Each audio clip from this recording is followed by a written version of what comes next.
এক ঢালে 2 ডিম করছে। হুম। ওটা স্পিড দিয়ে ঘুরে না একটা জায়গা আমার করছে, ওই মাটি দিয়ে পাহাড় করছে।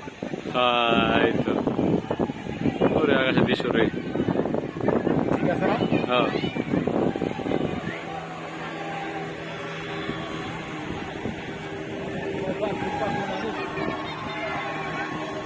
100 টাকা বোর্ড মনে হয়, তাই না?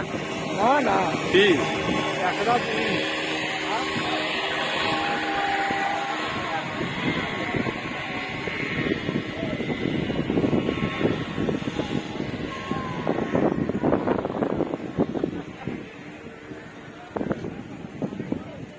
এই তো ভালো লাগলো ওটা বাতাসে।